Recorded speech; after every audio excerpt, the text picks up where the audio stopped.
Hello, good evening, and a very warm welcome to Rangers Radio.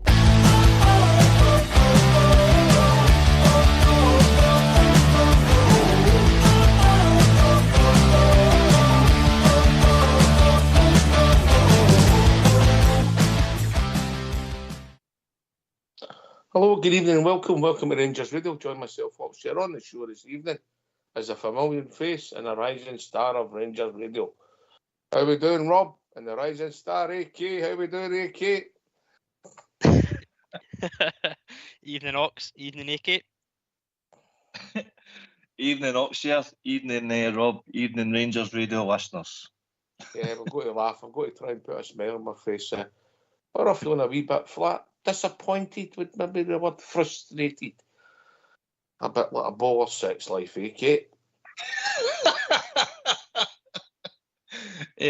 That's the past tense, of course, but you pretty much summed that up. Nah, you're right, pal. Disappointing night for the team, for everybody that was in attendance at Ibrox last night, and obviously the watching audience, the millions around the world. But hey, we dust ourselves down and we got on with it, didn't we? That's what we do. As mental as it be, some people might even think that Sunday's a bigger game, Rob, but we'll come back to that. But we've done okay. I said it last night, we huffed and puffed. We just lacked a bit of quality in the final third there. We did, mate. You couldn't fault the effort last night, but as you said, the final third, I felt we were more threatening away in Lisbon in the final third than we were last night. I had a kind of feeling that we were a wee bit more cautious last night. And as AK said, disappointed, but we kind of felt the effort. So we've done well. We've achieved another European run. Okay, we maybe should have went a bit further, but I'm not disheartened that we're out. There's a lot more football to play. No. Big games come again, thinking fast. Yeah, I think the frustration is, if I'm really honest, I thought there was very little between the two teams in reflection, AK. And we just lost a bad goal. Good goal for their point of view, classic counter attack. We lose the goal, but we know we can play better. But we also know that we're actually struggling to put 11 men on the park, AK. Aye, facts are facts there, aye. We don't use it as an excuse. The manager doesn't use it as an excuse. The supporters don't use it as an excuse. And we don't expect the players to use that as an excuse. But that is a factor. And there's no doubt about it. When you look in the two legs as well, Oxshare, we've had opportunities to punish them and let them off a wee bit, I suppose.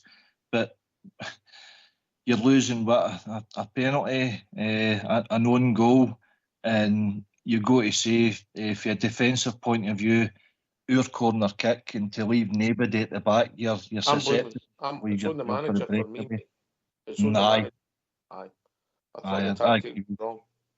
Yeah, I agree with you. I don't know what that's about. And by the way, see when the goal went in, Oxford, you remember, we actually had a similar situation at Kilmarnock there a couple of weeks ago where Diamondi actually had to foul the guy in the area for breaking through and before Buckland. So, God, that's we were doing that in the SPFL, but these teams are, they're going to jump on any sort of weakness that you're going. That was certainly a weakness that they exploited of us. Okay, so we'll go through the game, and you can throw in what you thought. I thought, obviously, it didn't start, but Diamonte, the wee error in the first minute, we got the ball back. We grew into the first half. Would that be fair, Robert? Yeah, as you say, Diamondi, the first kind of few minutes, it seemed a bit nervous amongst the players, but they settled in. But again, didn't really threaten too much early on. It was all possession-based and getting to feel the ball quite comfortable, and the park was quite slick, obviously, with the weather. So it did take some time to grow into, but obviously we started to do that as the game went on. Aye, and really, there was a period in the second half, if I'm honest, the first half, and I thought we played reasonably well. We were getting the ball back, we were winning more challenges, we were moving it side to side. We made a couple of opportunities, but we never made enough for the positions we get in. No, it was a strange atmosphere. I thought. I mean, the crowd were up for it, but the players I don't know whether we're playing within their shell or whether we're instructed to do that, but you'd have thought that the bounce, the Ibrox, the atmosphere, they would have fed off that as they've done in previous big games over the last couple of seasons. Lawrence had a good opportunity. Then he kind of 50-50 challenge in the middle and he broke away and he got a shot with the keeper and nearly spilled through the keeper's legs. That was in the first 5-10 minutes. But after that, no, you thought we would have been peppering our goal a wee bit, but didn't really come to that. And I think the first 20 minutes, half an hour of the game, the two of them were like sizing it. It was like a wee bit of boxer, stepping away from each other, weren't they? And just seeing who was making the first move, first mistake. They had a couple of chances on the break, obviously. They made a mess of one, and again, we gave the ball away. John Lundstrom, I thought, actually played well in the first half, but he made an error.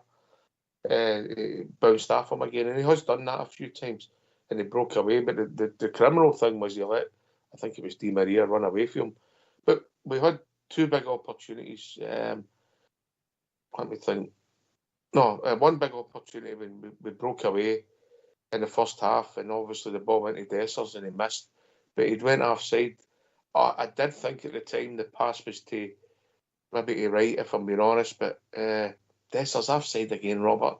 The frustration's just eating at me.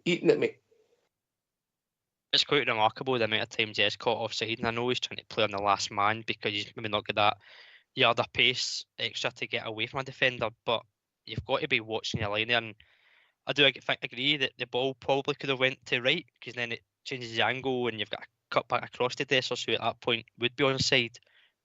But that aside, for me, although he was offside, he's got to put it away regardless, but I know it wouldn't have counted. But it just shows that he's got that lack of confidence in front of goal, and again offside, and just needs to watch his line, because with a player like Silva, I think it was Lawrence to put it through, he's going to get the ball with his creative players behind him. Mm-hmm. And that was really it.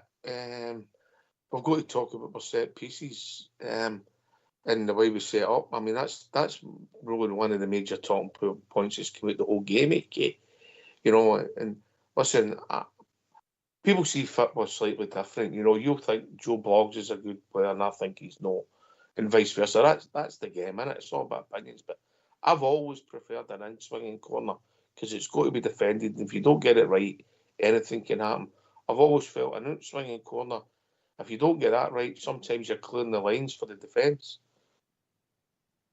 I can see where you're coming from, and one of the callers touched on it through the week there. We've always had kind of like powering, commanding centre-backs to run onto the out-swingers. We don't have that now. It's apparent. Golson, Suter. When was the last time we scored off a corner kick? Probably Lundstrom at Dumbarton there a few weeks ago. That was with Cantwell. That was an in-swinger. We just seem to be doing the same old. But corner kicks, we've spoken about defending corner kicks, attacking corner kicks. 2 men in the post, 1 man on the post. Leave a man up top. But surely, to God, you leave defenders just in case you spring the attack, and that's where it become unstuck. And I just, when it gets to the knockout phases of these European competitions, Oxford, you're coming up against a higher calibre of opponent, and they're going to punish you when they see any sort of deficiencies there, and that's what Benfica did. I would have bought into it if we were 2-0 down and you were desperate to score goals, and you were trying that tactic with everybody pushed up basically in the 18-yard box. Yeah.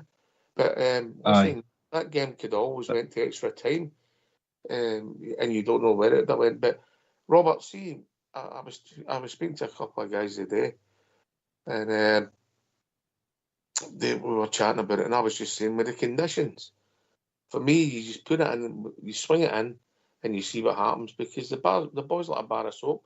It's no great for goalkeepers neither. No, exactly. I said that as well last night, that an in-swinger, you're putting it right on top of the goalkeeper, who at times in the previous game didn't look at all comfortable. So with those conditions, and as you say, with the ball being as slipped as it was, he's not going to come and command that box and gather it cleanly.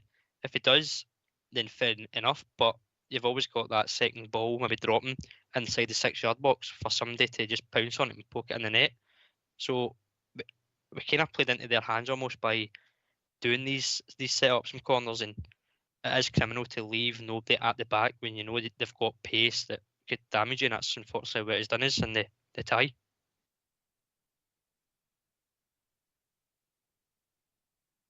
That was what cost us a goal. We're set up. And listen, I think the manager's been absolutely brilliant, but I think that was an error last night. It's not a criticism, it's just what we observed, DK. Aye, I would agree with you, pal. I mean, the way you run about that, obviously, see if you've got a quick defender, i.e. a Kyle Walker or that, I mean, he would be able to catch up when you're forward, unless your forward's Mbappe, and then you've got problems. But when we've no got quick defenders and when we're loading that box, we're leaving ourselves vulnerable at the back there. And as I say, that happened. I'm sure that the similar circumstance, it was our corner kick down at Rugby Park, and the guys were breaking away, and Diamondi had to get his air room. Yep. He miskicked it. He got it back and he miskicked it. He never put enough weight on it. Yeah, and Butland came running out. Yeah, that's right. Aye, that's right. But aye, you leave yourself vulnerable, and you can't do that. That's unthinkable. But on reflection, it's defensive errors that's caused our to get put out the tie. That's what it comes down to. Well, aye. If you look back at the penalty kick, some people might say a bit of misfortune, an own goal, which was a classic own goal for Honest, because it was one of the ones that he did have opportunities to maybe do other things because there was nobody really near him. And then last night, the whole team collectively, no setting up. But obviously, we set up like that all night. It wasn't as if we just changed it for that corner. But anyway, the first half ended and the second half started. And I thought, Robert, we started after the first few minutes of the second half. We got control again because we were the team having merited possession. And that surprised me. Thoughts? Yeah, it kind of did surprise me as well. But at the same time, the approach was obviously to have possession and kind of draw Benfica out to get in behind, but it didn't seem to happen. They seemed to be quite happy to let us have the ball, win around the halfway line, and kind of have a block with the midfield and defence, trying to make it hard for players like Lawrence and Silva to find gaps to cause issues. It was all kind of safe possession for me, Ox, and then obviously the final third, when we did get it, it was just wasteful and we didn't really capitalise on any real big chances.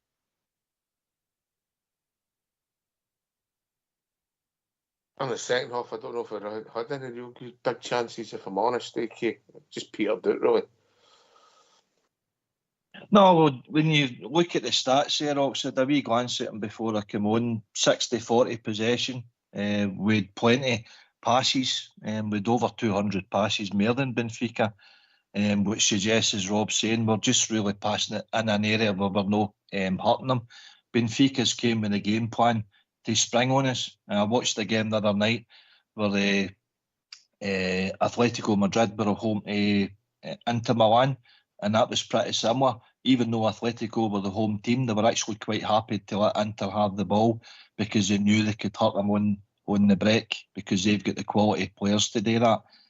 We don't. So we've got to make the most of opportunities, make the most of possession, shots at goal. We didn't really have a lot of shots at goal. Benfica actually had more shots at goal than us, and we'd only 3 on target the entire night, 8 corner kicks, didn't do nothing with them again. So even though the majority of stats were in our favour, we didn't, hurt them as much as what we would have liked to, or I thought we would have. We got the ball in decent positions, Robert, at times, and it just never happened. And the best chance we maybe had in the second half was a great run by my mate Scott Wright, who I thought done all right last night. He didn't start the game well. I'm saying, he could be the first guy ever to get hooked after 10 minutes. However, he grew into the game and he was arguably our best attacker last night. And I think the highlight for us in the second half, Rob, was when he burst through the middle, Scott Wright. He played it to Dessers. Dessers cut in. And he's a guy, again, no criticism, just an observation, that never puts the laces through it. He's always trying to just pass it into the net. And there's a time for both, Rob. Yeah, there is. And when that chance did come through, again, I thought the pass that Scott Wright put through, he probably could have took it first time rather than trying to chop back. And again, it takes a deflection, which could go anywhere. But again, it's just he's trying to do something that looks simple to us the hard way. And if he had that bit of confidence, I keep saying the word, but if he had that confidence in him, just to put the laces through it, in those conditions and that surface, it could have winded up anywhere. And again, as you say, Scott Wright was a surprise inclusion. If I don't think many would have thought he would have started. But again, I agree with your point. I thought he kind of grew into the game and he looked the most kind of lively in terms of the attacking players going forward, which surprised me. But again, it just comes to Dessers, who doesn't take his chance when it's really needed. I think it's difficult. I didn't think Lawrence had a good game last night. I don't think Lawrence has played particularly well since maybe like Dessers since the Hearts game. And we're not getting the goal. I mean, I know he scored a great goal at Rugby Park and he scored a good goal last week when the whole team played well. Lawrence, I thought he'd done all right last week away in Benfica as well because the whole team done okay. But Dessers, if I'm being honest, he came with a run. We got the term CD9, our south side. Big Stevie said we've seen the worst of him and he's going to get better. Well, I don't know about that. The last few weeks they've been up there. He's just looked like he's not been great. I'm being kind there, AK. Yeah, in that moment summed it up. Confidence maybe. I think you're right. When Big Stevie came out with that, what was that, half a dozen games ago, he did seem to have kind of turned the corner. He was contributing with the goals, and like, right, okay, then we'll give him the chance. We all might be presumptuous with our assessment of him, but he's kind of went back the way, particularly the last 3-4 games, that the quality's just not there. A lot of us kind of questioned that his acquisition before, because you look at the stats and the clubs that he's played with, apart from Feyenoord being their top goal scorer in the conference a few seasons ago, he's not really got the stats that say, he's your number 9 and he will get the goals. But he's available to play, and he's trying his best up there, but it's just not good enough. What you can't fault is his effort. You can't fault his effort. And it doesn't hide. That's fair. Is Is that what it's coming to, though? A Rangers number 9? No, that's the minimum, innit? That's the minimum. Aye. But he's no scored. He's no scored in 6 games, Rob, and he's no scored since the Hearts game. And that's worrying. But at the same time, you also look at, I know we've got Kemar Roof just came back from injury. He's not got MD behind him trying to push him out that squad. And I know you could see you could put Silva there, but with the injuries we've got in the wingers, you're having to play Silva out in the wide area. So as much as it's a criticism or critiquing that he's not scoring, there's nobody pushing him. Do you know what I mean? So it's you take what you've got with a kind of pinch of salt, and we know he's got some quality in him. He can score a goal like he has against Hibs, Betis, but we know how inconsistent that is. When you don't have MD pushing you that extra 5-10%, you're almost getting away with it. And you can't do that at Rangers, especially as a striker. Well, as I said, it's Hearts game, and we've played 5 since the Hearts game, and he's no scored. But maybe the argument would be we haven't really created a lot in all the games neither. Is that fair, AK? Well, European-wise, aye. Even going back to the Hibs game there at the weekend, you're probably right there too. We're fortunate enough that other guys have stepped up, so to speak. We thought Silva had turned the corner, but I think he was quite quiet last night. But fact of the matter is, though, there's a lot of guys that the Clement's asking, a bit much of them now. I think he's trying to utilise his squad, but he's obviously restricted there as well because guys are coming back from injury, and he's listening to the medical team because he doesn't want to push them on too quickly too soon, because they'll be out for probably the rest of the season then, and they can't afford that. It's just a horrible position for him to be in. He's done fantastic. I listened to Blue Star and yourself and Albert last night, and you were all waxing lyrical about the job that he's done, and quite rightly so. When he came in, 7-8 points behind the league, we've won a League Cup, we've got knockout in Europe. So on that reflection, done brilliant. But I don't know about you guys, but 2 years ago we were in a pretty similar situation where we kept asking guys to go to the well, Aribo and Morelos and that, and a lot of them ended up breaking down, Roof, Kent, and I just get the feeling we could be going to that bit again. So if we get the win at Dundee Sunday, hopefully the 2 weeks, we're desperately needing the likes of Seema to come back and give us a wee bit of an injection of something up front for me. Yeah, I think it's the first time, if I'm being honest. I don't like international breaks, and I'm actually quite happy. I totally with you, mate. This one's in toppies, Yeah, one on Sunday. We'll get 8 league games. We need 7 wins. That's as simple as that. It might even be less than 7 wins, depending how the results go, But and then we'll get 2 Scottish Cup ties, hopefully, and we could win. That could take us to a treble, but you've got to keep winning. And I think your point's really valid that we're down to the bare bones, and I think even some of the players that's playing, Rob, are running on empty.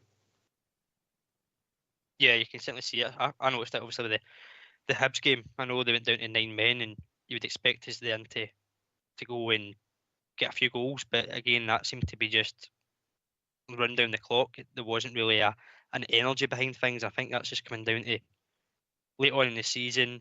A lot of guys playing a lot of minutes. I mean, John Lundstrom, I think, has played every single minute for Clermont, so even last night at times he looked a bit tired. Diamondi looked leggy previous games as well, so you are asking the players to do a lot of things for a lot of minutes, but now that we're out of Europe, hopefully we can recover well between the league games, as you say, going Sunday to Sunday or Saturday to Saturday, whatever it may be, and focus full on the recovery of the players, improve the players that come back and make sure they're 100% fit before flying them into the games that are coming up thick and fast. But we do have a better recovery time now that Europe is part of the side. Aye. So it's interesting. Right, so are we happy with there wasn't a lot between the two teams. We competed. It could have went either way. We scored the better goals out of the two ties. The one they scored last night was a decent attacking goal, a good finish for the lad. But but it wasn't great defending. But we scored the 2 classic goals in the ties. But I think that therein lies all the frustrations. But ultimately, I think it was yourself, AK, said it might be a good thing. Aye, well, when you look at you can't help but compare to the Euro run to Seville. I think I said at the time, would that be detrimental to our league campaign and Scottish Cup campaign? And inevitably, it probably did be a factor. So I'm no too disappointed. I'm obviously disappointed with the result, we are. And obviously everybody's paid good money to go and see the team last night. But on reflection, if we going to win the league there, we've saved ourselves another 7 games. We still pocketed £2 million last night, so we've done well cash-wise. But if we go on to win the league now, we can get players coming back now, and we don't need to worry about the extra games. Focus on the league, focus on the cup, come away with a treble. I think Clermont's been unbelievable this year, but we've won nothing yet, as Jimmy Bell famously said one time, apart from the League Cup, that is. I think the league's the one. The league's the one. The cup's a cup, and anything can happen in a one-half cup tie. As you know historically, but the league's the one. That's the one you want a lot, because of course we do, but that's how Sunday's so massive, Robert.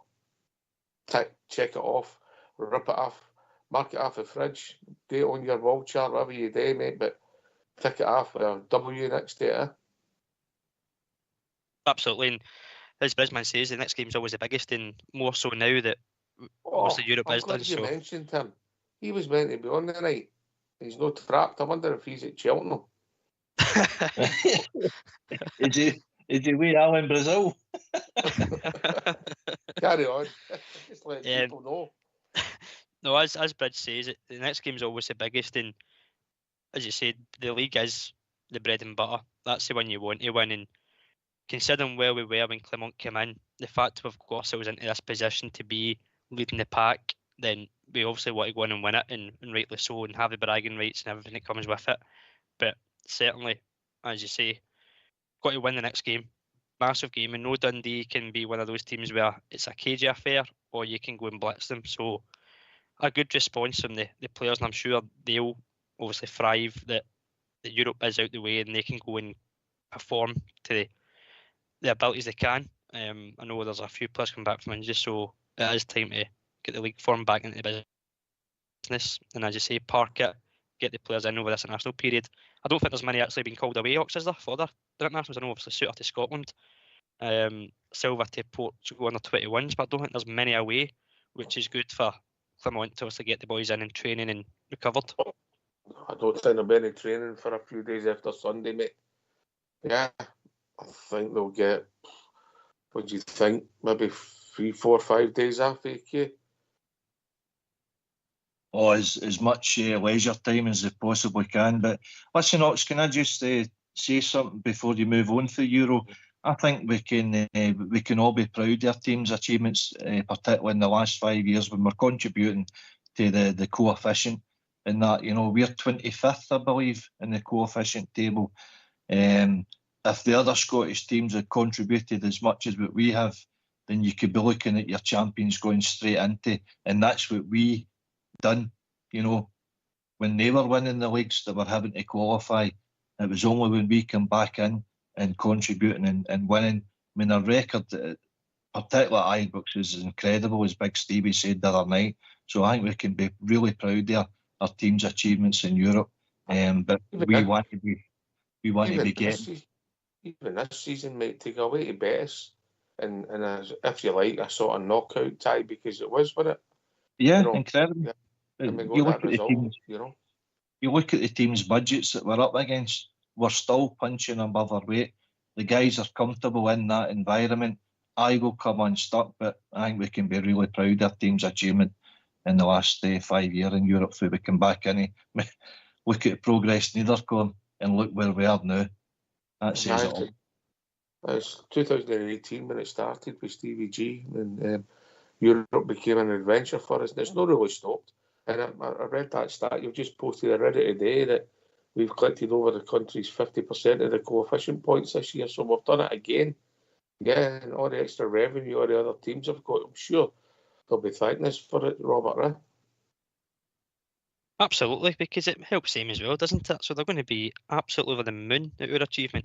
Well, of course, I'm not making that. It's a bad day when we are single-handedly carrying a country in terms of coefficient points, and the other clubs, they do need to get the finger out, because as much as they can say, Rangers will do well and things like that, we don't do it for the country, we do it for us and our club alone. So since, as you say, as Gerard's come in, we've been there, we've had a say in later stages of competition. We know our level, we know who we can compete against. We've bet some real big teams. So as AK says, proud times in Europe we've had and great adventures that we've been on. So long may it continue. And this is a team that Clement's inherited. I can only imagine what it could be like when he's got his full team under his own belt. It's a growth. It's a growth. If he can improve his 10, 20%, whatever he does, you know, people will want to watch us, and you obviously will get better. Interesting. Hopefully things go from strength to strength. Right, we better get his phone lines opened, eh? Absolutely. Right, so bring him in. We'll see who comes in, but then we'll start turning our attention forward rather than back. Unity Park last night, even though we're disappointed. Of course, if anybody wants to discuss it, you're welcome to join us. You're welcome to join us. Come in, ask a question. You don't need to hang about. I'm going to hang about with these two neither, unless Fox would find their fortune. Right, so let's hear things. Why don't you give us a call on 0141 356 1972? It's your show, it's your platform. Let's hear from you.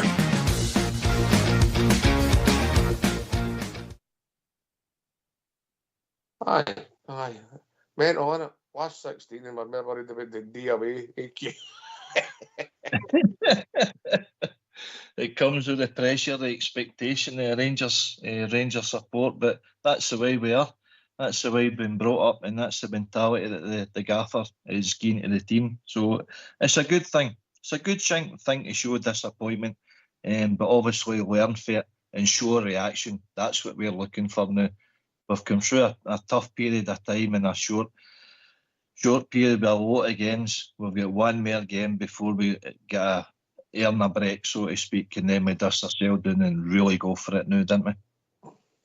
All right, so as we turn our focus to Sunday quite quickly, Robert, I think we'll hear from the gaffer, if that's all right with you, and we'll get an idea as who's playing and who might be playing and who's no playing. Let's see if you're gaffer. Philip, come on. Just how quickly do the squad now need to refocus for what will be a very different game on Sunday? Directly. Okay. This evening I've been also in a dressing room. So as a player, it's really difficult. And the older you become, I start to talk now like the really old people. The more incredible, nice moments you have, but the more disappointments you have also, and disappointing moments. And you learn out of that. You learn also to switch faster. So that's now the challenge, to do it really fast. So tomorrow morning I see everybody back. I will look everybody in the eyes, and if I see somebody still with his head down, I will see that he's raised again and with the chest in front to be ready on Sunday. Philip, can I ask you about Jack Butland? Many of us were surprised today that he didn't make the England squad. Were you surprised? Did you speak with him about it? How is he? Surprised. I said from the beginning, I will never interfere what another manager needs to do out of selection, because you don't know all the details. And Jack was ready to be there. So I think it proves that in England they have a lot of really good goalkeepers if he's not there. And that's the only thing important. I spoke with Jack shortly, yes, this afternoon, but it was not really necessary because he was focused on the game, what he showed also today. So, yeah, those are the things in life, and he continues working hard for Rangers, and then other things can come.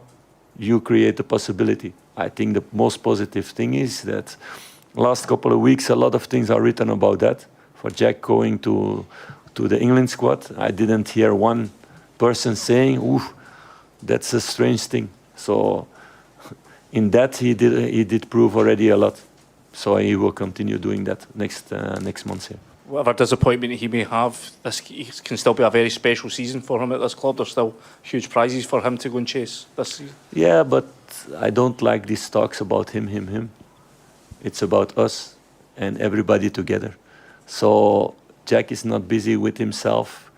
He's busy with the team, and he's helping the team with his experience. And that's our strength, and that's what we're going to show in the next couple of months also. Philippe, it seems like I'm asking you this every week, but is there an injury update ahead of Sunday with some of the other players maybe coming back, Dujon? And is there any update possibly on Abdallah Sima? It was said that he would be out maybe 10 to 12 weeks at the start of the year. Is he making good progress in his recovery? Not obviously to make it Sunday, but maybe next few weeks. Is any sign of him coming back? Yeah, last question, then I will talk about Abda. Yeah, Abda is in the same way that was prognosed before. He feels really good, step by step. We are doing the rehab more, so he's outside now for the moment, for sure not with the team yet. But he's progressing really well. That's a good thing. Dujon, it's going to be a really doubtful one towards Sunday. We will see, but we will not take risk with him to have him out longer term. And Rasmus Kosland also still struggled today. So he was on the bench, because you need to think that this game was possibly for 120 minutes. And Scott coming out of injury, played a lot. Arabi coming out of injury, had to play minutes. So I had to keep a third player also there, if they could not manage to do 120 minutes together. So in that way, I'm more a mathematician for the moment than a manager. So that's why Ross was on the bench, but he was not fully fit. So we will see if he's fully fit for Sunday.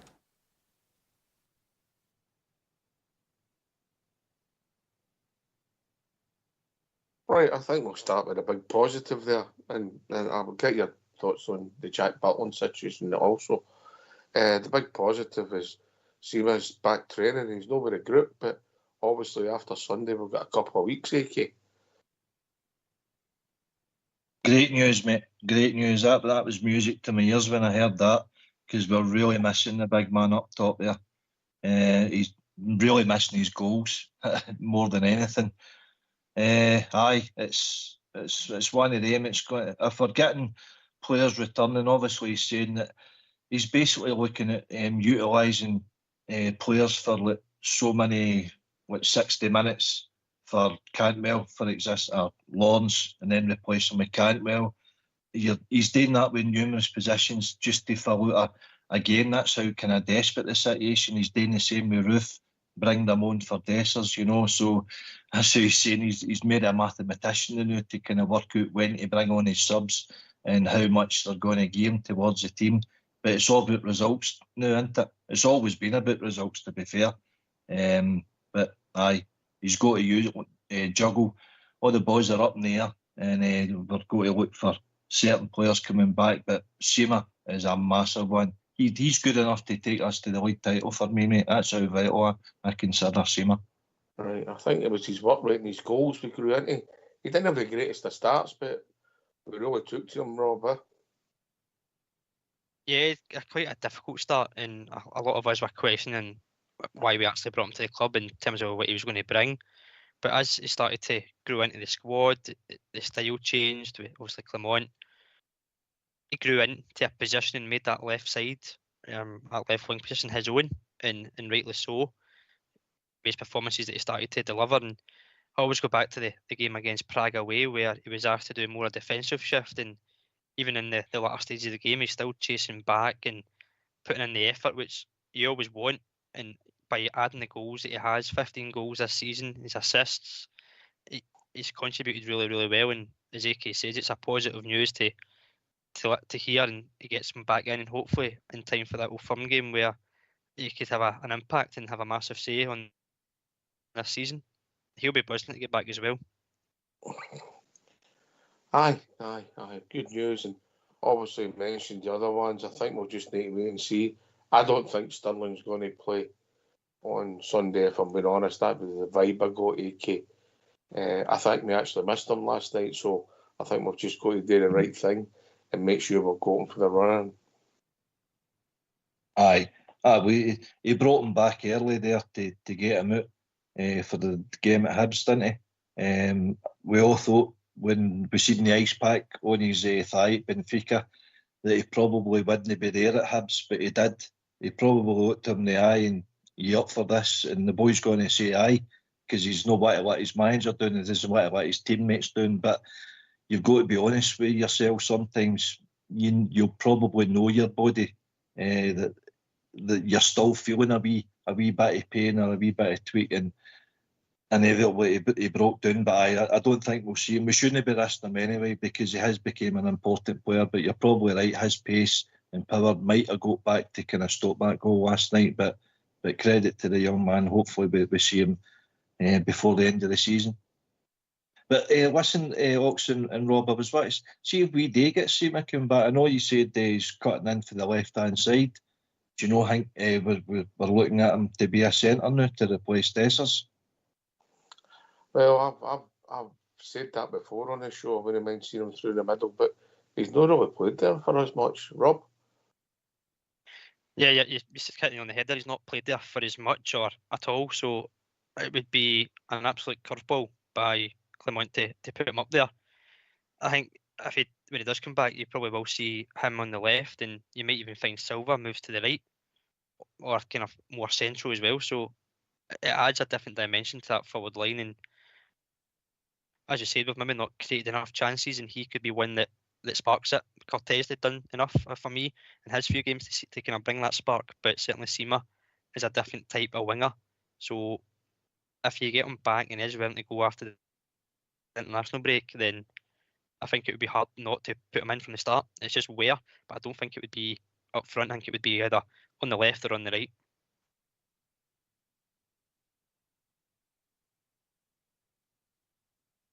First and foremost, he needs to get back, maybe, and then we'll see what it takes us. Obviously, a couple of weeks is a long time. I think he's maybe ahead of the curve for initially what was said, but we wish him well. Just in a pure selfish point of view, we just want him back scoring goals, No, that's why I'm suggesting. I think he might come in at the centre because Desser's goals has dried up. We've had Silva playing through the centre before, and he doesn't look up for that either. Doing it Kilmarnock, I think he played through the centre and the ball wasn't sticking. And to be fair, I actually thought Desser's come on and influenced the game in a positive manner because the ball was sticking with him up front there. But it's an interesting dilemma that Clement's got to sort out. I'm sure he's thought about it and what he's going to do. But for me, I would be throwing the big man in through the centre and look to have Silva, Cantwell, McCausland, hopefully Matondo there too, and get our options back for the bench in a positive front to start scoring goals to put teams away again. One of the things that was really obvious, interesting about the press conference, he actually basically said that he didn't think Matondo, McCausland and Wright between them would have lasted 120 minutes. That was interesting, wasn't it? Or he needed the three of them there to cover the 120 minutes. And maybe that's how he never thrown, you're sitting saying, why did we not throw in all our subs? Maybe he's thinking, well, if we get a goal and we do that, we're going to have to bring somebody off in extra time. That shows you how much we're doing to the bare bones, Rob. It does, and maybe that's the way they set up the way he did, knowing that the players maybe wouldn't have lasted the entire game, whether it would have been the 90 or the 120 if it went to extra time. So is that the way he's set up with that in mind, potentially? And as you say, it does show how, especially in the wide areas, how limited we are if guys are only having 20, 30 minutes in their legs and you don't want to do any more because it's a risk to put them out further. And as AK said already, there's a lot more football still to play. There's bigger games and bigger prizes at the end of the season. So if you had an option of 30 minutes out of a player now or the next 6-7 league games, you know what you're picking. So you've got to go with the game plan that you think's best, and that's what Clement did last night. Fell up short, but now, as we've said, these players can get the recovery time, and we've got 3 or 4 players that he's mentioned that will be fully fit soon enough.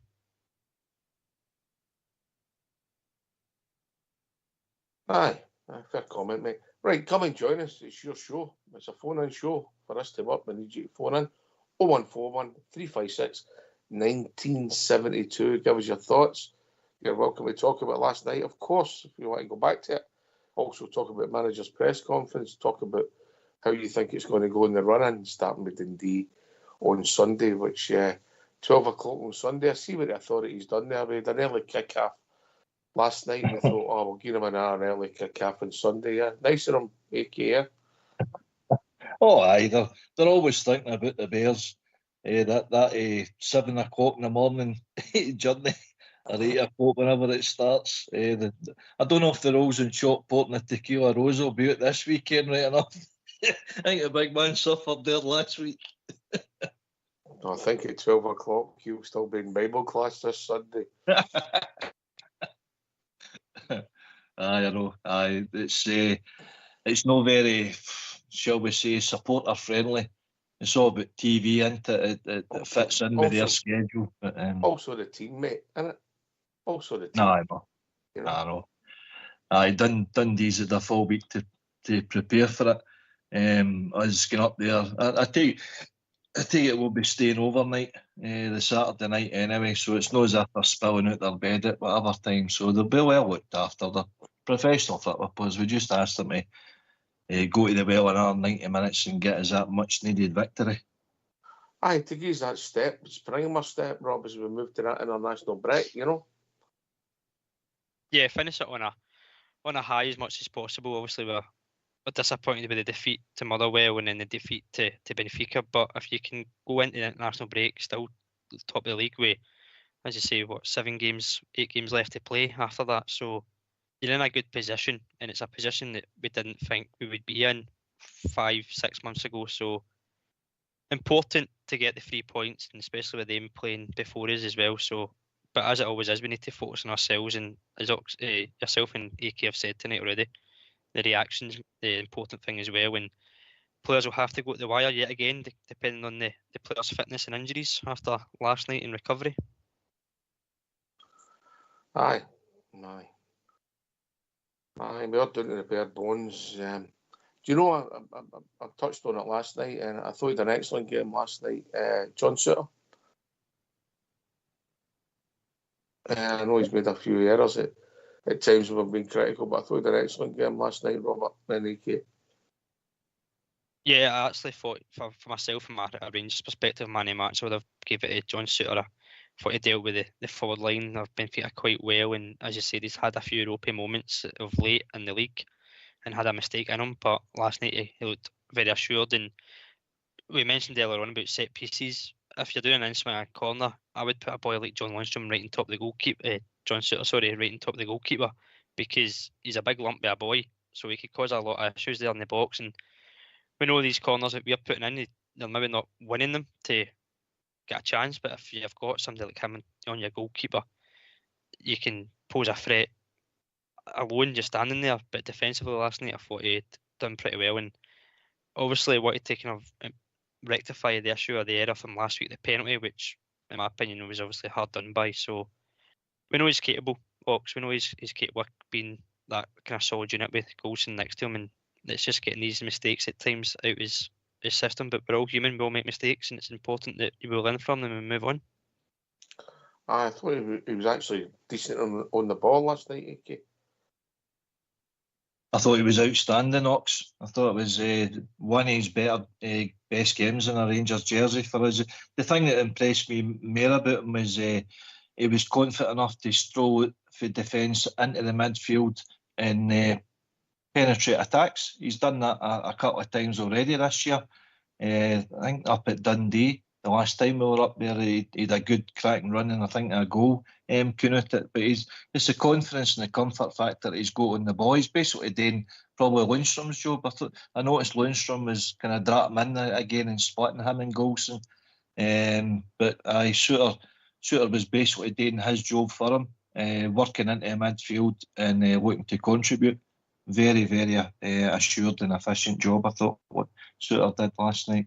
And hopefully, by the way, we all said at the start of the season, I remember Robert Wirral questioning, and quite rightly so, his injury record and appearances for us the first year wasn't great, and he thought he could maybe get about 10, 20 appearances. I don't know what appearances is now, Mox, but he's been a mainstay in our team for a long period of time.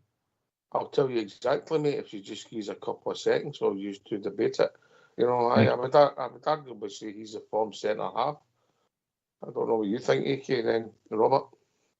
Aye, for me, he is. I just think he looks assured in there, and it's not his natural position to play the left side of the defence, but the more game time that he's had, the more assured that he looks, Rob. I don't know about you. He is quite comfortable on that left side, and he's probably unfortunate that he's not had many opportunities to actually play in that right centre-back position, because Goldson doesn't seem to be droppable, or even if he's injured, you're putting him about a game, and then as soon as Goldson's fit, he's back in that right side. So it's been unfortunate not playing that third position, but he has grew into that left centre back, and I know it's not the natural balance, but as you say, he's, for me, he's comfortable on the ball, bringing it out into the midfield, and I'd rather be done that than do the long diagonal balls that Goldson does. So it's a balance that way of one defender with a long range pass and one defender that's quite comfortable as a ball playing defender, which the way we play these days in the modern day football, that's the way you kind of want your centre backs: big, strong, but also comfortable bringing the ball out into midfield, and he's not scared to get stuck in either. He's played, been involved with 28 games, started 5 substitute appearances, so he's been involved 33 times this season, AK.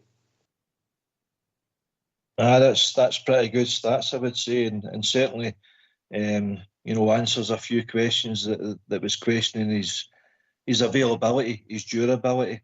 He played well with Hearts. We played them in the Scottish Cup final that day, and I thought he was outstanding. I was really looking forward to his contribution to the team, but obviously, I think it was the Achilles. He'd to have an operation on that, and that kind of halted his progress. But this year, I think the big man's been superb.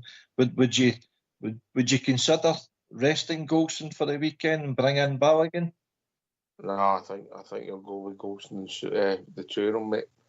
I Aye. think he will. I'll go with the two of them again. I tell you, we critiqued John Suter because he was poor with the goal we lost against Motherwell, the first goal. You know, and that day, I mean, they didn't have a good game against Motherwell. That guy did give them problems. But you've then got to praise him when he did a decent game last night, yeah? If you're being honest, AK, that's fair, isn't it? Oh, 100%. It happened right in front of me, the mistake against Motherwell. And don't get me wrong, I was decrying that day, but it's just one of the decision making that I think he was keen to get to the ball and he get done. But the big Motherwell striker, to be fair, he'd an excellent game that day, and he caused Golson and Suter all sorts of problems. Aye. Half time, one each goal for him. Under 18 game, just for anybody who's listening who might be interested. We're always interested with my young boys.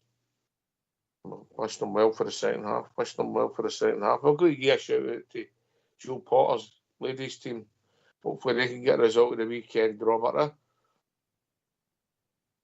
Yeah, certainly playing well in the league and also in the Scottish Cup semi-final as well. And they've got an Old Firm semi-final to look forward to. Joe Potter's come in, done a good job with them. He's playing really good football at times. I've managed to watch some of the games, which I probably haven't done in recent times gone by, but it certainly seems to be a growing aspect amongst the Rangers women and the Rangers Academy as well. There's a lot of interest in the young team as well, as you say. So hopefully more success, not just from the first team, but it filters down throughout the whole women's and the academy. Part of the Rangers family, Kate. That's it. It's a collective now. We're all under the same umbrella. We've got Joe Potter doing a great job with the women's team, and we've got Harry Potter doing a brilliant job with the gents team. Man's a magician, isn't he? At the moment, mate. Well, I'll put it this way, when I see him in the gym, I don't know if I would argue with him, No. No, definitely no. He's a big unit, isn't he? Aye. Obviously still looks after himself. You know what that's like, AK. You've got to put the work in. Oh, my body is a temple. You don't get a body like yours without putting the work in, Biggie, do you? I've spent a lot of money on that.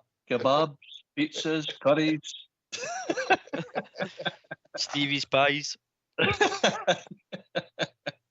Oh, nobody has a body like Big Stevie. You seen him in his Elvis onesie? Oh my God! I don't know if that's a onesie or one of Elvis's suits for the mid-70s. I don't know, but it looked painted on him. The big man, what a man.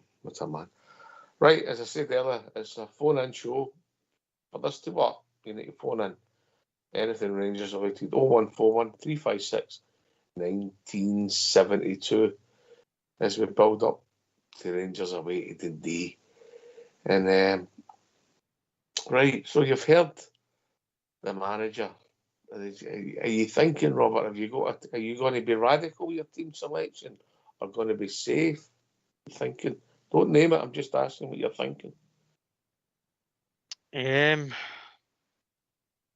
Safe. AK, you're usually far right out there, aren't you? And never get it right. I don't think I've had it right once this year. No, it might freshen up a couple of positions, but options are limited, aren't they? Aye. Do we agree that Jack Butland will be in goal? Super Jack Butland. Yes.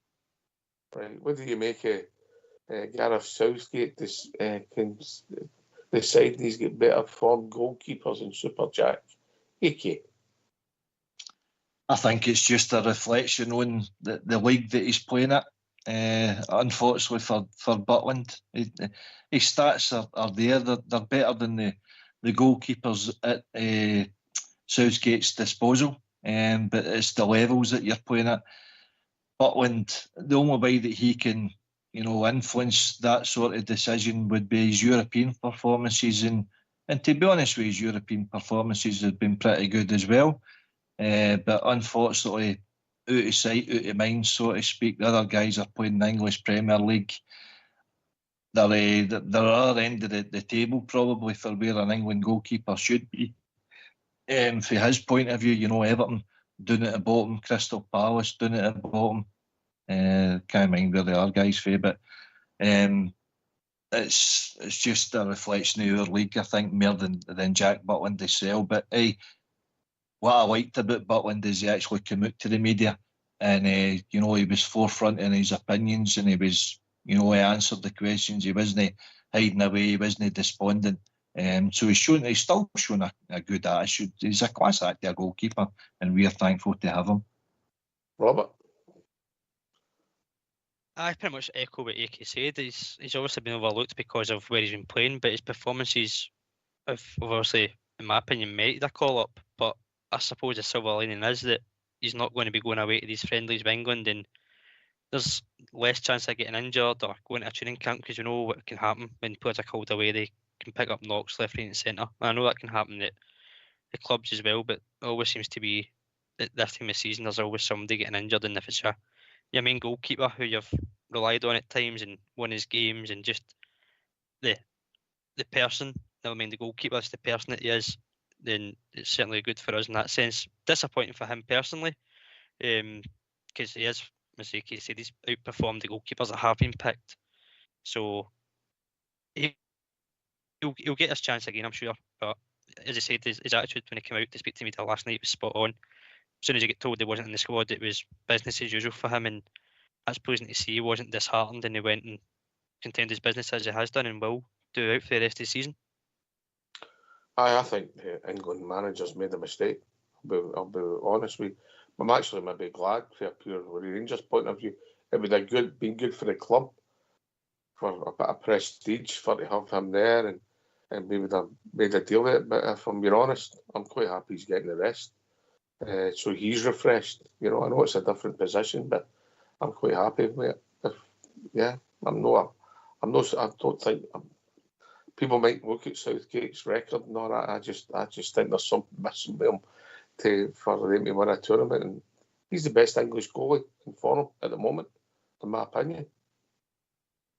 I would agree with that, Ox. I would agree, but he's got his favourites, and he's always had his favourites. When you look at certain spells, like say Harry Maguire, hardly getting a game with Man United. He was always a first pick. Pickford, Everton were losing goals left, right and centre. Jordan Henderson has went for Liverpool to Saudi Arabia. I mean, they're decrying our league. That Saudi Arabian league is a joke, but it's full of money, isn't it? The guy that Harley played with, was it Phillips with Man City, came into his midfield. He gets certain players, and he just, no matter what's happening with their club, he just likes keep coming back to them. So England team has got a royalty of riches. It's forward line, midfield, forwards. They're as good as anywhere in the world for me. When you see them play, England play really good football. But as a manager, Southgate, getting to semi-final, World Cups, getting to Euros, he's did well. But with that quality player, quality squad that he's got, he should probably be looking to win them, to be honest with you.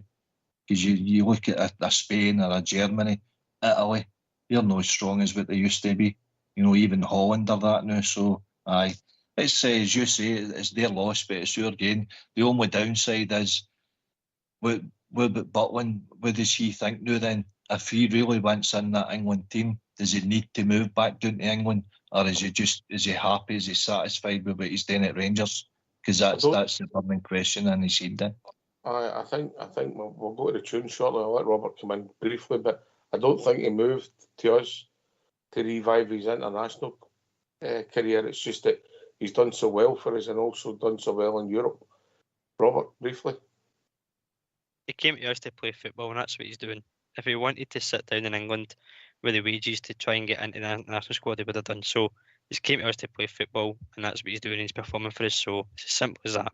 England's loss is our gain. Well said, young man. Get yourself some mute, because we're going to have a tune.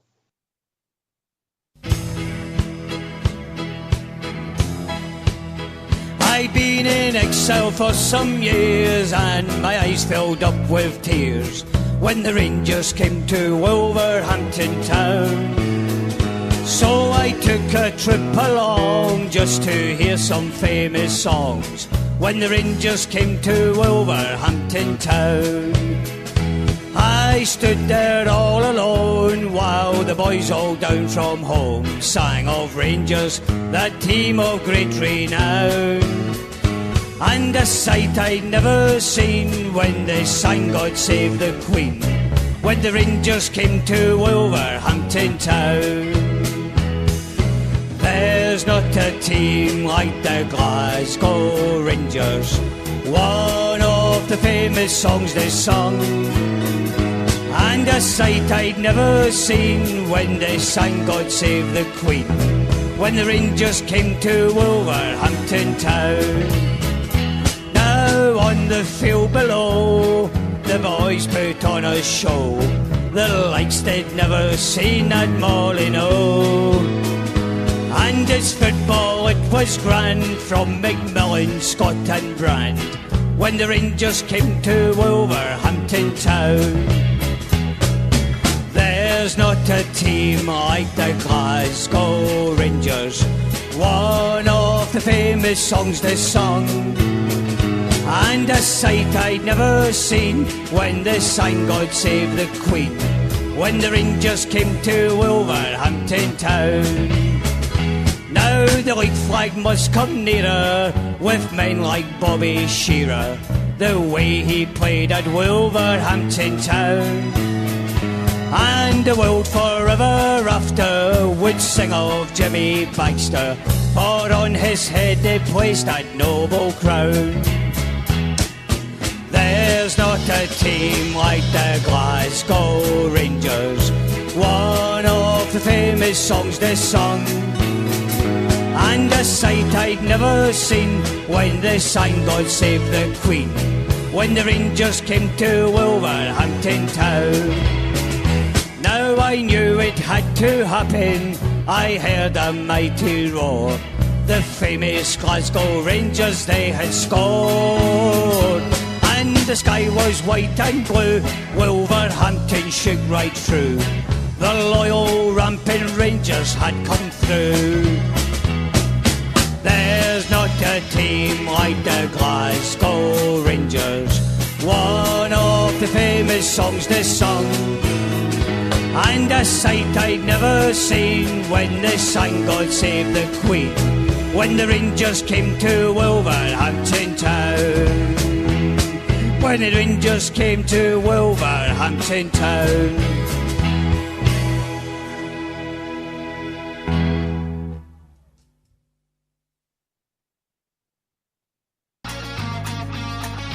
Why don't you give us a call on 0141 356 1972? It's your show, it's your platform. Let's hear from you.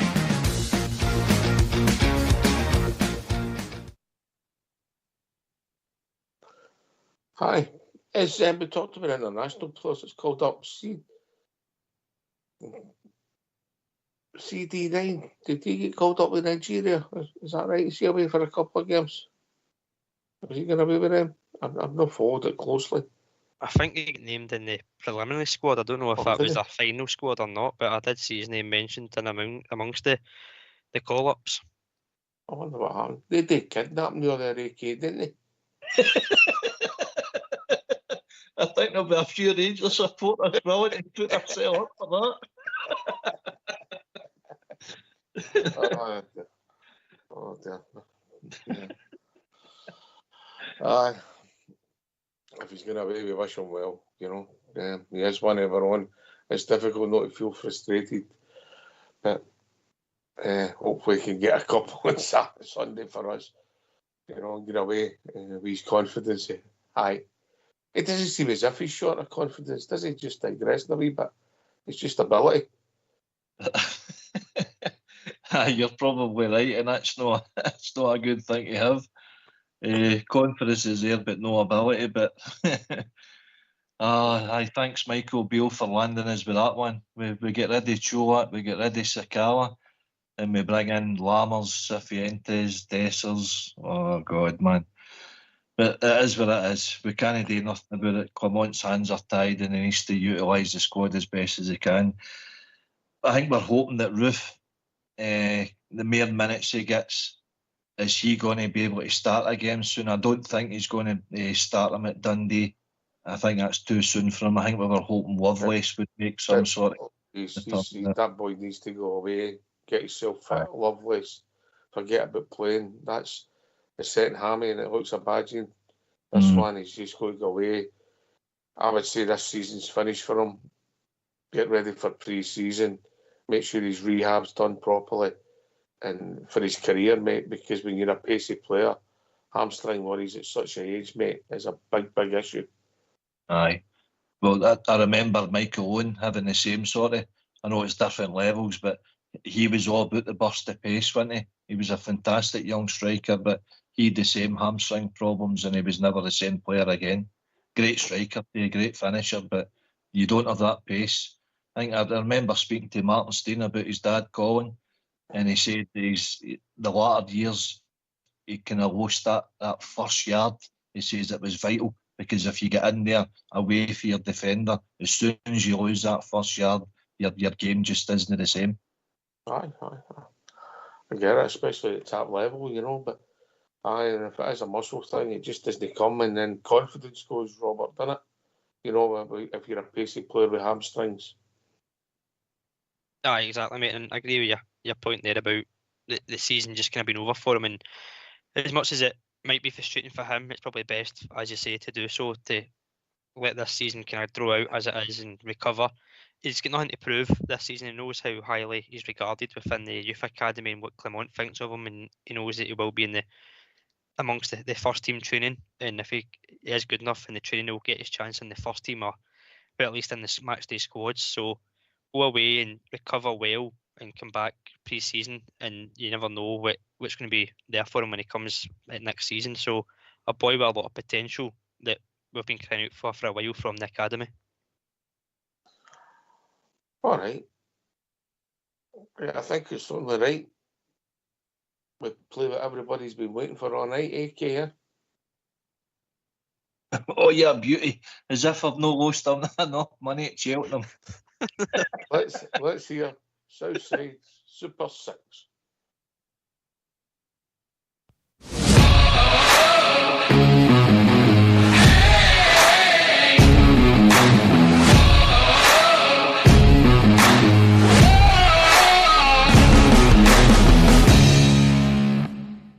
Hi, welcome to Southside Super 6 for March the 16th.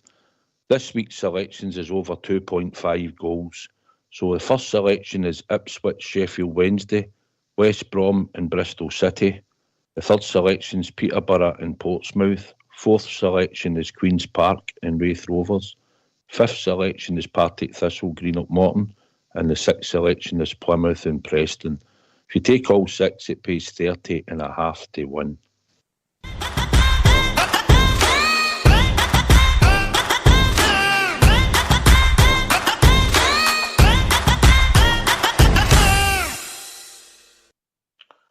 £30.5 to 1 AK. So if you put £10 on the Southside Super 6, what will you get back? Usually zero. Thank you. Good luck, my man. Oh, he's due a bit of luck, isn't he? Here we are. Come on, big man. This is it. This is your week. You got pounded last week and all. It didn't go well neither, did it? An over 2.5 goal, and he managed to pick out a couple of 0-0s. That's uncanny. See, when I checked, I think there was 3-0 each at the time when I checked it. Did I laugh? Oh, jeez. Did I laugh? Oh, dear. Brilliant. But you'll get there. You'll get there for the second one of the season. You'll get there. Sure you will. Robert? Aye, finish on a high before the international break. Same as Rangers. Rangers win and a Super 6 up. That's what we'll do. A great weekend overall. Here. Right, okay, I'm going to put the twos on the spot. We'll go through it position by position. AK, we've agreed that Super Jackson goal, right back. James Henry Tavernier. Anybody different? Robert? Nope. Snap. Who's your two centre halves, Robert? Goldson, Suter. AK. Suter and Balogun for me. Left back, Robert. Controversial. I think we'll bring in Barisic. AK. No. We postman Pat for me. We Redvan. Always delivers, doesn't he? Always. He's not a bad game last night as well, didn't he? Not a bad game. He's getting better with the crossing and the ball. The wee man. Aye, slowly. He ran out of legs a wee bit, I thought. But aye. He's only got wee legs. Aye. That's like myself. Redvan, I think Redvan's been maybe our most consistent player this calendar, this year. Maybe. Up for debate, but maybe. All right, so I think we'll set up our usual 4-2-3-1. Is that fair, Robert? Yeah, that's what I'm thinking. Aye, so your two holding midfields? Lundstrom and Raskin. AK? I've went Lundstrom and Lawrence, but I was actually swearing to leave Lundstrom out for Raskin because the big man looks tired, but I think just one more push. Lundstrom and Lawrence for me. What are you basing Lawrence on, mate? Just listening to the show last night, and the guys were right. I think Lawrence dropped him in there. I think a performance against Hearts I think Lawrence was in that deeper role, and we've got Cantwell coming back into the team. So if we can get Cantwell into the team, I think Lawrence has to gear up his position. But he played it well, to be fair to him. Tom Lawrence, consistency, playing well. Must have missed that. Right, so the three in front of the defensive holders, if you like. AK, who's yours? I'm keeping Scott Wright in the team. Understandably, mate. Understandably. It was one of the highlights last night. It was unexpected to see him in the team in the first place, so he actually did quite well. When you said Scott Wright in highlights there, I thought that you heard it. You got to see his hair was sitting well last night again. Not really in the rain. Right, you're right, mate. Listen, we're short in that position. Yeah, you might be right there. So left hand side. Silva and Cantwell in the middle. Oh, there's no way Cantwell starting them on Sunday. No way. Robert? Two the same for me. I've got Wright on the right, Silver on the left, but I'm putting Lawrence in the 10 to start with. Aye. AK, Cantwell's miles off fitness. Do you agree, Robert? Yeah, I think it's quite early for him to start. You're probably only going to get maybe about a half out of him at most, whereas Lawrence, you're probably going to get about, say, an hour. So I think you'll get more out of a 60-minute Lawrence than you would in a 45-minute Cantwell. Aye, I think you'll be after the international break, AK, but you never know, mate. You've been rang before and you'll be rang again. Made a career with it. Aye. Okay, so up front, centre forward, number 9, spearhead, goal scorer, talisman. Who are you going for, Robert? Kemar Roof. All right. AK? I'm afraid I'll need to stick with CD9. Aye. I'm the same argument, Robert. I don't think there's a chance of Roof starting yet, mate. I really don't. Yeah. Aye. It was one of the ones. It was swithering between him and Dessers, but again, as you say, the big man's not done a lot in the 6 games, so Roof just offers something else up there. And they maybe afford to actually play him, even the half, because knowing that he's got that international break coming up and he won't be away for sure. I think they'll stick to the rehab plan. Maybe 20 minutes, 25 minutes, maybe half an hour, maybe a half if things weren't right or somebody gets injured. But as much as I would love to say it, I think AK could be right. But you never know, AK, yeah. Oh, you never know, but options are limited. I just feel that the same as yourself, Ox.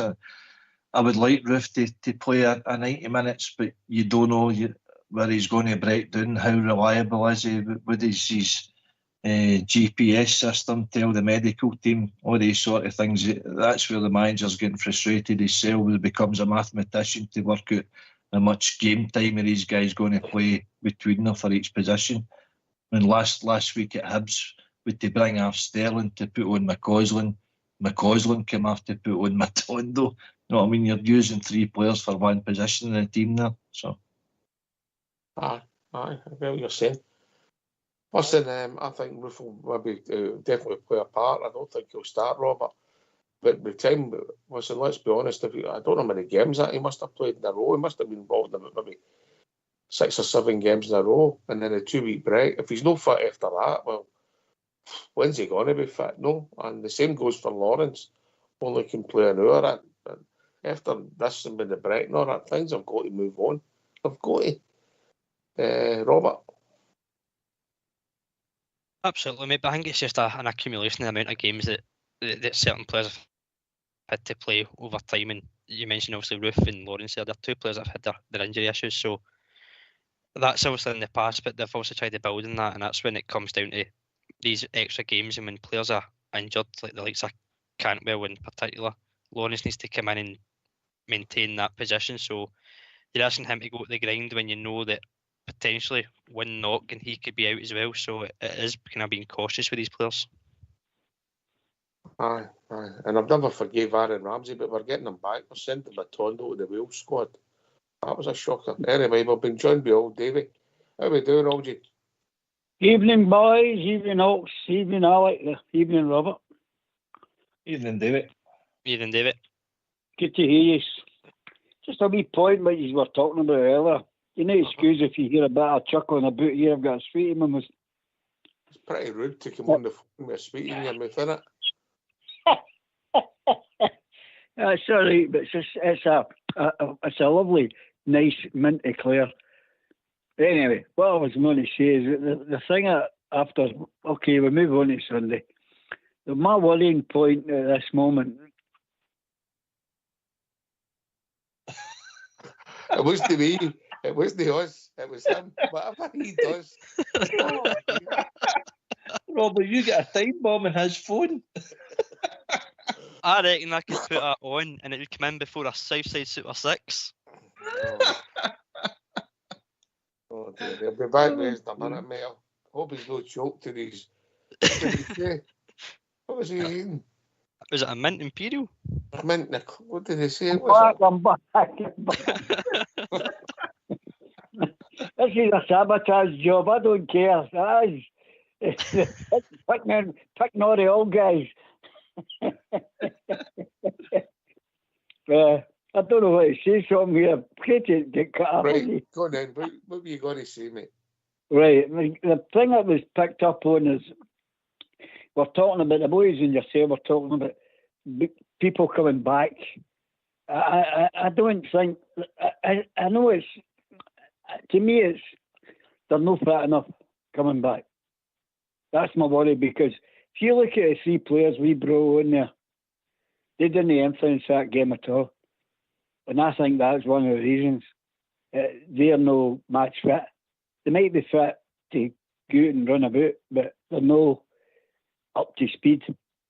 And that's going to be crucial in the next, especially if we need these 3 points on Sunday, because this is massive. I've got to be honest with you. I mean, Ruth, the ball never went towards him. I thought Cantwell ran about and looked really rusty. I thought Matondo was awful, and Raskin was not long enough to judge. Robert? Absolutely, and there's two types of fitness for me. There's being fit, and then there's match fitness. And obviously, the more games you play, the more match fitness you've got in you. But when you are coming back and you are being asked to do a job that you might only be 75% fit, then sometimes our hands are tied, Davey, with the injuries we've got, and these players are asked to go to the grind, as I've mentioned. So it's horses for courses in terms of, do you leave a player on to get injured, or do you put a player on that's got that 70% sharpness in them? You kind of try and weigh up the balance, and I'd rather have, I know it's controversial, but I'd rather have a 70% player in the game than trying to run somebody into the ground and losing them for the rest of the season. So trying to judge that balance, isn't it? Having your players fit and safe, but bringing wins back up to speed. Yeah, agree with that. AK. No, it's definitely a concern. I mean, Oxford, I sent a list to you there, the kind of during the week. I seen it myself, and God, can I read it out? The players that we've been missing throughout the season: defence, midfield, and forward. On you go. Right. Players we've been missing at one point or another, whether it be under Michael Beale or under Clement: Ben Davies, Leon King, Liam Balogun, Ridvan, Sterling in the midfield, Raskin, Jack, Cantwell, Dowell, Lowry. Forwards: Lawrence, Matondo, Cortez, Seema, Wright, McCausland, Danilo, Roof, Lovelace. And obviously we've punted Lammers and Cifuentes at January. That's what, 21 players there I've named that we've been missing at one point in the season to get through to the now. It's a lot of our squad, and as you have intimated there, touched on, we've got guys returning for injury. Aye, they can be fit, aye, they can be doing well in training, but as Rob says there's a big difference between match fitness and just fitness, and getting the guys up to speed. It's been a real head scratcher for the manager for a good bit. What was it you said, Oxford? He's managed about 32 games. We've had his win record is incredible for what he's got to work with, but he's been juggling the pack basically every single game. Aye, and maybe some of the guys coming back will not get the same rest as some of the other boys, and there might be some bounce games for them to aid with their fitness day there. Aye, you're right, Ox, definitely. But I mean, the thing for me is at this moment in time, win, lose or draw, whatever way you want to, everybody's got their own opinion of this. If the future is heading in the right direction with this guy, for what he's been taking over and what he can do, I'm really looking forward to it. I really am. But some people on social media and stuff things, they need to give the Rangers players a bit of slack, because some of the comments are just totally way off the mark. You know, I mean, they should be talking about that banner for the young boy that lost his life. They should be talking about the young guys at the other end of the Broomland that we've got. And no, they don't. They want to just talk about how poor we were. That's nonsense. That's a nonsense. No, I think the frustration is we had a chance to knock out a top team, and the other top team in European football, Benfica, Davey, yeah, historically and now they're consistently in the Champions League. They compete with some of the bigger boys, get results, and we had a chance to put them out, and we know we can play better. That's where the frustration comes from. We didn't play as well as we could last night. I agree with that, but my philosophy is totally different for that. If we'd have went back to playing 3 games a week, which would have happened if we'd have went into the next round, and the way your squad is, we're not up for that. This could be something that could help us. I know that sounds corny. Are you telling me it could have been a blessing in disguise?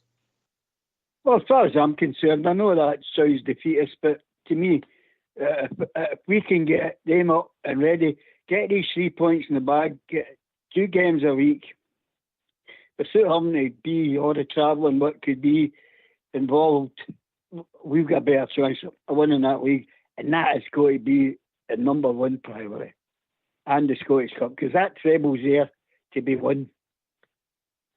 I don't think Davey will be alone in that thinking, Robert. No, absolutely not, Ox. And given the list that Akey's read out there, that's a lot of players that have been missing, and a lot of them are influential. So when they're not available, and we are at bare bones again, it seems to be a recurring theme every season that we get to a point where we are at a bare bones. The less games for the players to be in is probably the ideal thing. As much as we want to be in every competition and we want to win everything, we need to be realistic about the squad that we have available at certain times. And with the players that are coming back from fitness, the players that might have picked up knocks or whatever, that not being in Europe is going to benefit them, because they do get that recovery. As David says, they're not having to train on a Monday, Tuesday and a Wednesday and fly out for a game on a Thursday, but getting the recovery time between the Sunday and the Sunday.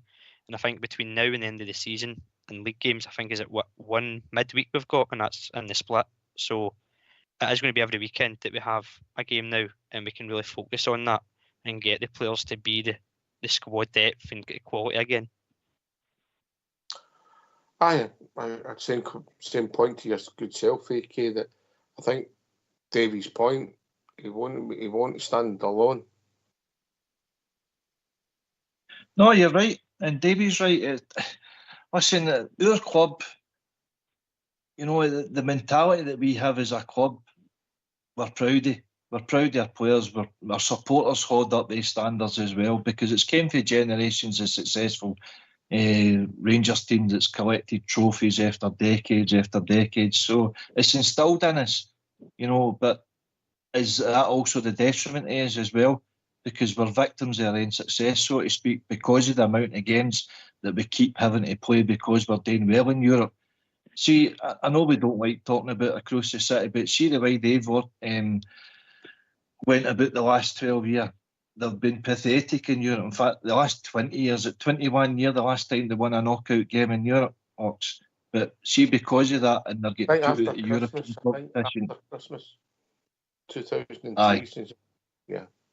I think. Yep, which is a horrendous record, and you can laugh at it.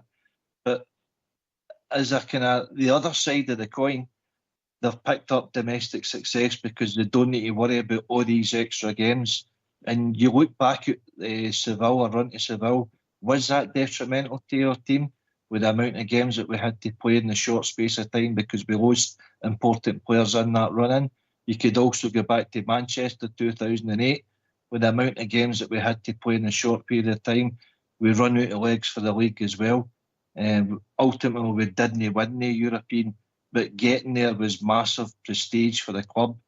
But I think it could be a blessing in disguise, this one, because it gives us a chance to reflect and refocus, hopefully get some players back and going and winning that way. Because this year, unless we were, in fact, probably we could have won the Europa if we did, it still wouldn't have been financially successful as actually winning the league this year, because the changes that the UEFA have made to the Champions League opens up a gateway of £60 million this year.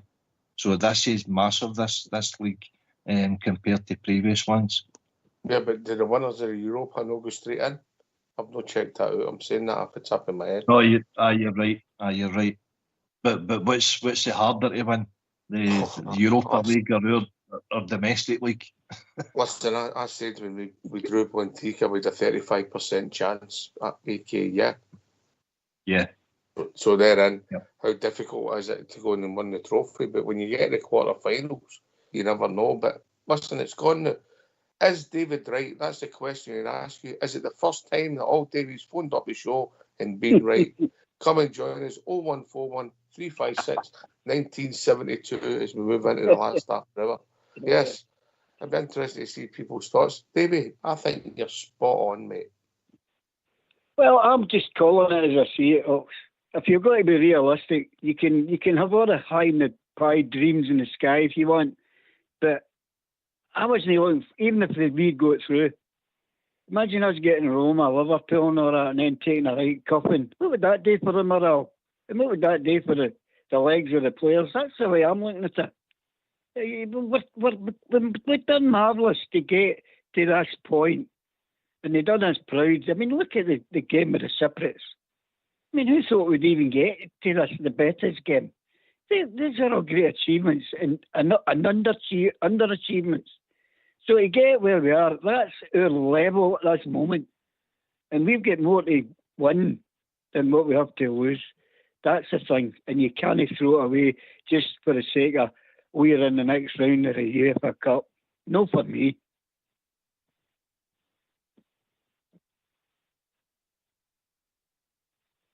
He ended the lesson. I get it, mate. I don't think you'll be alone in your thinking, and I think your point is really valid. You know, he's thinking the big picture of the season, not the little picture. And also, I think AK's got a point. Our mentality is, we're disappointed about that. If we'd got into the quarter final, got somebody, you never know what could happen. We just have to get in and bear it. And we don't know what it would have affected Roberta. No, you don't. You can never predict what's going to happen in football, and if it did, it would probably less entertaining than what it is. So, Davey is right. It probably is a blessing in disguise because we can now focus firmly on the league, and we all know that's the bread and butter. Before the season starts, you ask every Rangers supporter, what do you want to win this season? The first answer is the league. So that's where we do our business. We want to win the league, be the bragging rights of everything else, and as AK says, the gateway into the Champions League. Automatically, it's vital financially, but also everything else amongst it. Just being in amongst the elite clubs, to be the best, you need to beat the best and be involved in it. And certainly, it's a big attraction for players going forward as well. That if we are in the Champions League, we can attract the young, promising players, and our players as well will live up to the expectations and the pressure playing with Rangers. But it's European nights to live for as well.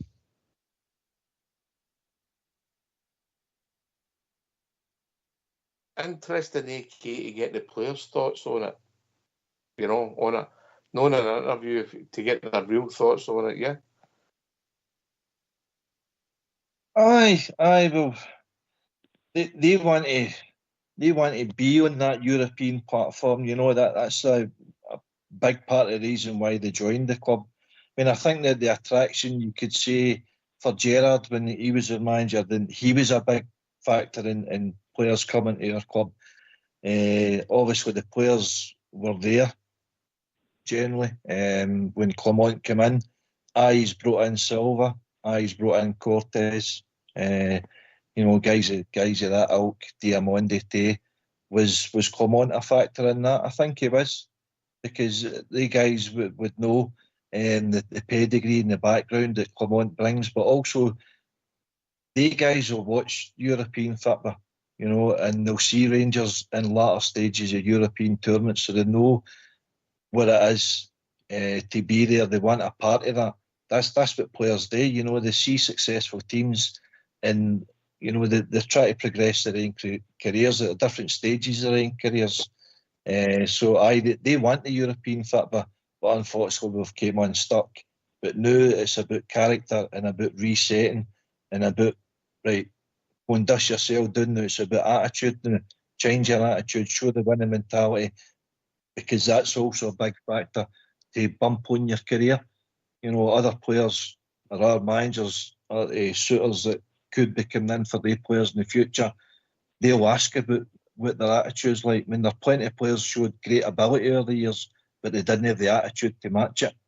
So it's all, you know what I mean? It's quite an intriguing thing when you're looking in the mind of a player, I suppose. Most of them are selfish buggers, right enough, and looking for as much money as they can make, but they're also looking for silverware and medals, some of them.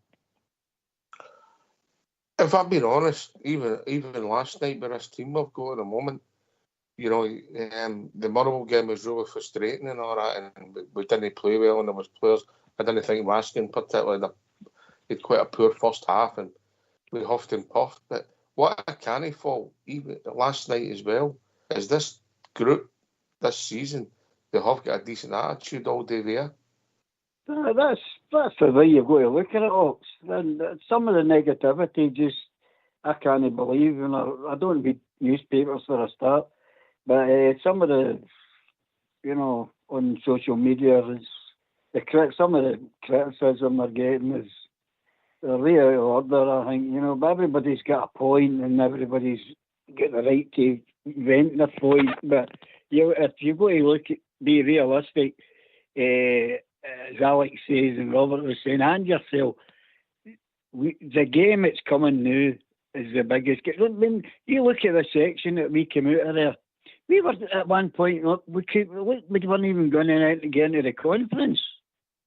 And we went out there and took them. They hadn't lost a game for Yonks.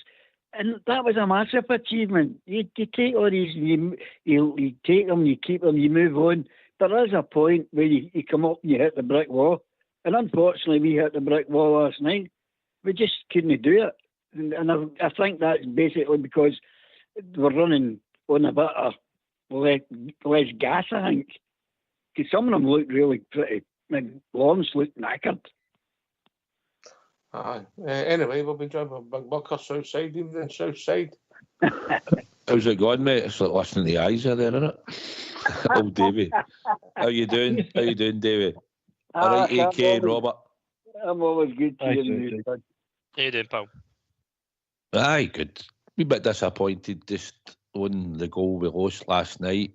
I thought it was a game that we could have won, just lacked creativity in the final third. But I thought tactically he got it right, Clement. I think he said it tactically right in the two games, to be honest. And I just think if we'd had the area a fuller team, if we'd had Sima, Danilo, fit Cantwell, I think then we would have been firing, I said. So I think the team done great out of the two games. Listen, an own goal and a penalty and a breakaway, which was close to be at the game. I thought he was onside when I seen it, and I was hoping it'd be proved wrong when the linesman put his flag up. I thought maybe a bit of hope there, but it wasn't to be. Listen, the team done us proud for considering what he inherited when we get beat by Aris. If you remember, I said the Greek team we should get the 6 points in that, and then you win your home games, you tap the group, and we done it the hard way. We go to Betis, we win away from him. So we just couldn't get it out of the line. They are a decent team. They've got some good players. Their centre-back's probably going to go further out than 40, 50 million. Could be in the summer. And teams in the Premiership are looking at Matt Silva at the back. He played with Otamendi. So, and they've got some good midfielders that will go for decent money and that. And that's what they do. They turn players out and then they get better players in. They play in a better league where they play football. Whereas we kick players about in this league, as we all know. So I think the team done well, and disappointed we couldn't get it a stage further, but it is what it is, and the league's the most important thing, Ox. Well said, Victor, well said. Southside, you made a point there that the manager got his tactics right. I want to take some, not we. I think he got his tactics right for most of the game, but his tactics and the way we set up when we had a corner kick, well, I think different, to be kind, and ultimately he got it wrong. Well, you could say he got it wrong, but listen, when the ball came in, goals. But it wasn't just the corner we'd lost. It happened twice in the first half as well. Aye, I know, but maybe that's a chance you're sort of taking, and that's what he thought he would try and do. Listen, we weren't really looking dangerous for many corners again, were we? Really? It is what it is.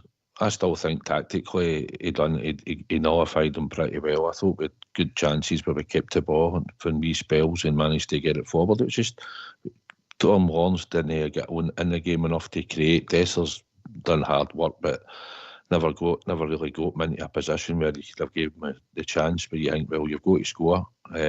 Silva worked hard, but just wasn't enough. And Scott Wright for spells was probably our player that looked like we'd get a wee outlet for at times. But the quality was missing in certain parts of it. Listen, and we've competed and we've got to where we got to in that.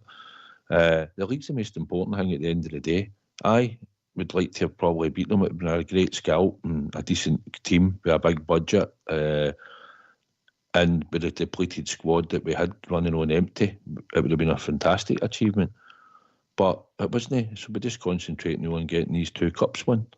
and hopefully after this Sunday, we'll just ask most of the players to go again, give it their all. Should be good enough to beat Dundee, and then we can get them rested up and maybe one or two back, and then it's Peddleton, Hibs, the Aim, and Ross County, and then we'll see how the SFA jig the last 6 in the supercomputer. Aye, interesting. AK. You're right, Southside. You're right, pal. It's a disappointing night for everybody that's tuned in and hoping that we do win. But on reflection, it could be the blessing in disguise, as Davey's saying. We don't need to worry about the extra 7 games because even though it's only 7 games, it could be a massive part of your squad. And the squad is it's getting limited as it is for selection scenarios. So we're looking hopefully by the way Dundee are on the last 5 games win against Aberdeen. I watched their highlights during the week. They absolutely battered them. I know Aberdeen aren't the great shakes now, but drew with Kilmarnock, beat Ross County, they beat St Johnstone, and they just get pit with Hearts here. That's their last 5 games home. I know we went up there and beat them 5-0 the last time, but I don't think it'll be as comfortable as that this time. Hoping it is, but I think they might cause us problems too. But it's all about us, and hopefully we come back here with the 3 points because that's what it's all about. Robert? Aye, Southside's right. We should have enough, even with the players that we've got available, injuries and whatnot. We should have enough to go and beat Dundee. And I know what AK is saying there. They're quite stubborn at times, especially at home. But in amongst the last 4 or 5 games overall, they've also got a 7-1 defeat there to name across the city. So they can be cut open. And it's about us just being clinical and getting the game over and done with. And then, as you say, getting that international break, get the players recovered and dusted and players up to fitness and just reset and go, because that is the end of the marathon, as Clement always alludes to. That it's not a sprint, it's a marathon. This is the kind of almost the last hurdle that we've got, and now that Europe is out the way, we can fully focus on what's ahead, and that is 2 competitions that we've got the right to go and win, and it is there for the taking.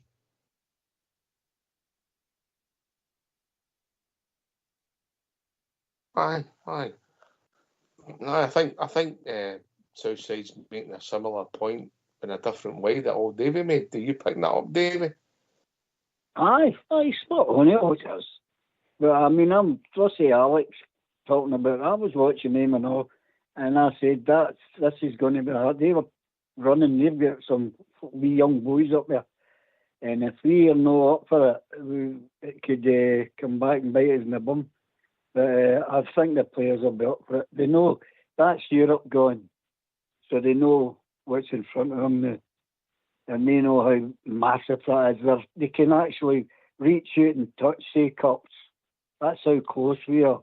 You can go out there and put your finger on them, and that should be the incentive for Raiden to even get by the pain barriers of the fitness levels and all that. So it's going to be massive game on Sunday, massive. Yeah, you get Sunday out the game, the line we win. It doesn't matter what happens elsewhere. The minimum we're ahead is 2 points with 8 games to play. 1-7 Southside, 1-7 in the last 8 games. Doesn't matter where it is. We've won the league once we get Sunday out the way. Aye, and they were the mob that thought they'd won it, hadn't they? They were what, at one point with 11 points clear, was it? Aye, they went 11 points clear. 11 points clear, no. So they thought they'd won it by then, do you know what I mean? Now they're panicking, and so they should be, because we've had good momentum. Listen, we don't know if we really need to restart. I think it's just get the game won, keep the form going that we've had in the league. Had the one blip against Motherwell, so it was back to getting the league business done. So we take care of Dundee on Sunday. They'll just get in, get the fight won, and then earn the right to play the football. And then we just take it from there. But I think we're good enough to beat Dundee. And I know they've had some decent results in that, but we're the team that has been playing well. And Europe's Europe, and it's now back to the league business. And I don't think there'll be any change of mentality for the players. I'm sure they'll want to get this job done on Sunday, and I'm sure we will. Yes, I've just got to point out Mr. Fox, who's come in with a catty comment. Yes, the last 8 games we played them twice. If we won 7 of them, we can't be caught. All right, because we would go 5 points clear, and because we'd beat them once. Is that right, AK? Tell him. Yes, you're right there, Rox. Come on, Fox. I thought you were better than that. Better than that, Fox. Come on. Right, Ox, picking up what Southside said there. See the game against Motherwell, we beat. That could also be a blessing in disguise, because we were kind of in a comfort factor there. The players were just expecting to win. They didn't show up with the right attitude that day. We've had a good reaction after that, because we went to Benfica and we put on a good performance there. We went to Easter Road and put on a good performance there. So he's going to be looking him in the eye now and saying, right, who's with me? Who's up for it? You know, so that's the kind of attitude and determination that we're looking for players. So I think that Motherwell game, that defeat, actually might have came at a good time to give us that jolt that we can't show up at games. If we don't show right attitude, right application, we can come unstuck no matter who we play, whether it's at home or whether it's away. So we're needing more of that for Dundee, I think. Attitude, application and character. Aye, we need to create chances and score some goals, Southside.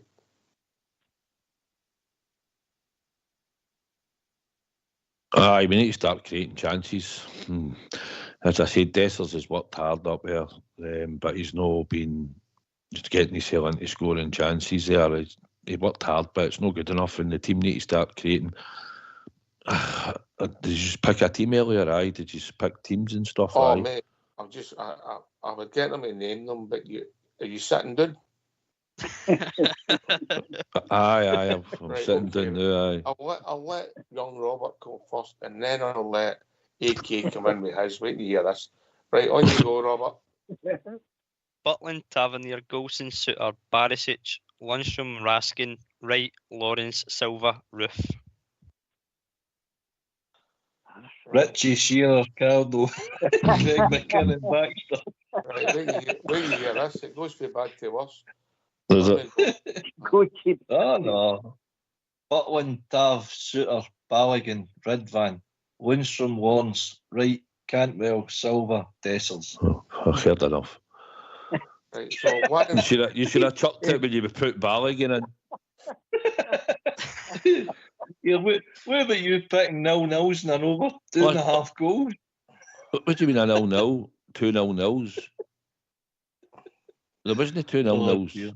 There was 4 up, 1-1, 1-0, and the other one was 0-0. You're correct. Anyway, back to that. So you had Cantwell in your. Did you have Cantwell in the team, Ox? Cantwell in his team. To be fair, he might play for the first 5 minutes outside after watching him last night. I think. Listen, this is an important game. And they've played off the back of the last night, but I think the majority of the defence will stay the same. No, that will no change, and I think the midfield. I think he'll stick with Diamandi and Lundstrom, and I think Scott Wright could probably stay on the right. I think Tom Lawrence probably get the nod, although he wasn't great, and I think Silva on the left, and I think CD9 through the middle. I think you just keep the same team, and then try and refresh it when you have to. Listen, it's Dundee. They're not going to volley the ball. We're going to dominate the game for large parts here, so there's no need to think that we're going to be running a lot after the ball.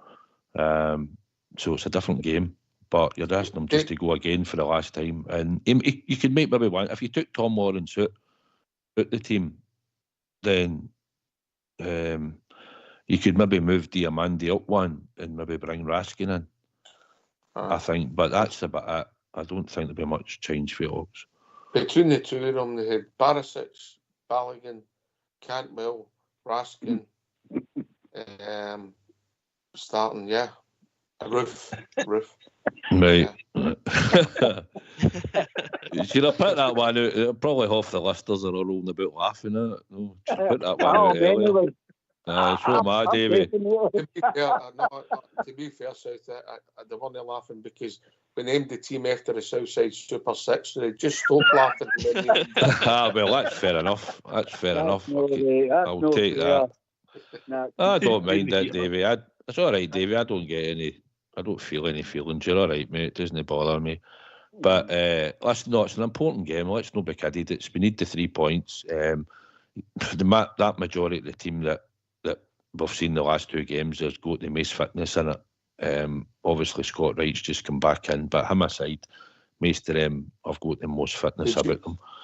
Before I go to quickly something else, did you hear the manager that he basically told us between Matondo, Wright, and young McCausland, that's who he had him in the bench so that he could get 120 minutes if it went extra time between the three of them.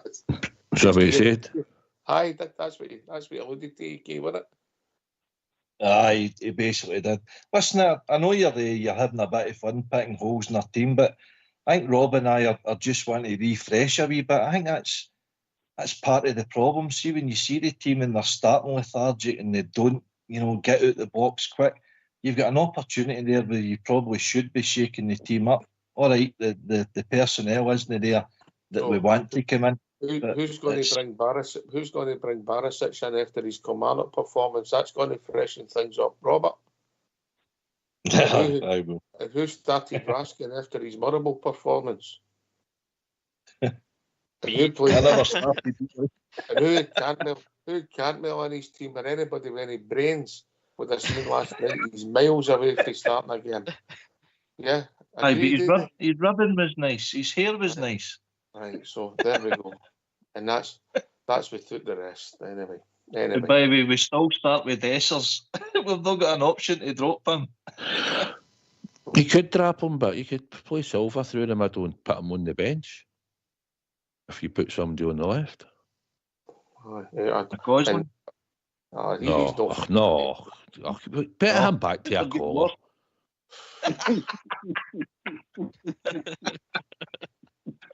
Bring back Mark Walters. Fox is saying after the two teams they announced tonight the two of them will end up back as callers Southside. Listen, it's all right, maybe juggling a player or two, right? I get we might need to refresh it, right? But this is just one more game, right? It's one more game. It's all out, empty the tank. And there could be an argument. Why would you want to drop Ridvan, really? To refresh it, but why? The defence has played all right. No, we should be dominating the game on Sunday. So midfield to front is what you're looking at, and you might take Lawrence out and you might put maybe somebody in, but I don't see Cantwell, and I just think you can just go with the same again, more or less, and just get a goal or two, and then you can think of changing it. Ruffle no start, keep him for coming on. Maybe build him up and you might start. You can maybe, if he had enough in him and he wants to do it, you might stick him on at the start against him at Ibrox. If he's built up enough and you think he's got enough in him, that might be a change you might make that day. But up to now, I think you've just got to go with the tried and tested. It's got us to this point, Oxa. That's what I think you'll do. Correct.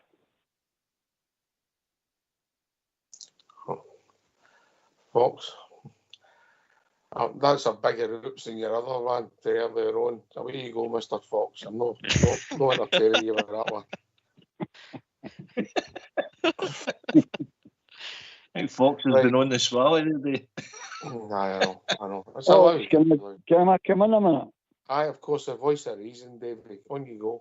There's a great saying in football: you stick with a winning team. We juggled a couple of times there in a few games. Air United, for example, we were all over the place. You can't start changing that at this moment in time because the ones that are coming back are not match fit, and you've got to start with more or less what we started with against Benfica, unless there's any really somebody struggling to make it, because you've got to keep, even though we didn't win it, but we done great over there and we beat Hibs. So you've got to stick with what's on the park. It's winning. I'll just quickly, I know we're being facetious and we're having a laugh for the boys, but quickly, what was your rationale for taking Conor Goldston out the team then, AK? Quickly. He's hopeless. All right. All right. I'd have hunted him 2 years ago. Would All never right. have gave him a new contract. All right. He's hopeless. He's one of the guys that's got you that 6 years worth of record. And what's your rationale for taking Ridvan out of the team then, Robert? Didn't have one, to be honest with you, mate. Just thought who was the changes going to be? Didn't think he was going to change any of the centre back pairings, but he's not going to take Tav out for them, so it kind of leaves Yilmaz and Barisic kind of swapping. We didn't expect Barisic to come in against Kilmarnock, and obviously we know it wasn't a great performance. So exactly one of these games, I know, David, but it's one of these games. I think you might just refresh it a wee bit, just given the fact that we don't take that much. I'll change the question again. Robert, can you name your team and name your back four? Butland, Tavernier, Goldson, Suter, Barisic. I'm still sticking with it. Never change your bets. Southside, help me out. I don't know. HR on Monday. Nah, they're entitled to their opinions. Listen to it, but I don't see it. I just listen. It's the defence. They've been playing well. Just stick with it. You know, there's no reason to change that at all. And like you say, Lundstrom, he's looking tired, but he's got to play. And Diamande gives you something different. He goes beyond, he breaks forward, he can score goals, as he showed us. He can go beyond the strikers, cuts the ball back in Europe for Hangme Lawrence. He gives you more variety going forward, that wee bit deeper. So he's got to stay in the team and all, although he looks a wee bit tired, but he's a cracking player, he's got good balance, good vision. And he'll make the odd mistake because he's still young, but he's good enough to go out there on Sunday and just perform again. And I just think we need to keep creativity on the park. And we'll ask them to go again on Sunday, and I believe they'll be able to do it. So I don't think a lot will change. I can get the sentiment of trying to change it up a bit, but nah, just go with the team again, and just let's hopefully get in there a couple of early goals, and then we can see what happens for there. But as long as we win the game, that's what matters. So there'll be enough in their legs. There's enough in the tank for the players to go again. Aye, it is one of the games, AK, and it's just about a result. 100%. It's all about result. It's vital. It's vital because we could be potentially behind in the league table if they get their expected win at home to St Johnstone tomorrow. So attitude, application, you know, see what's in front of us. As you say, it's all about us. It's what we do, and get the 3 points. So, is there any rumour that the bus driver is stopping Big Stevie for bringing the tequila rose on the bus or Sunday? He should be. He's not allowed to drink on the bus. You should know that. No, to be fair, the last time he was on the supporters bus, you weren't allowed to drink. What do you drink?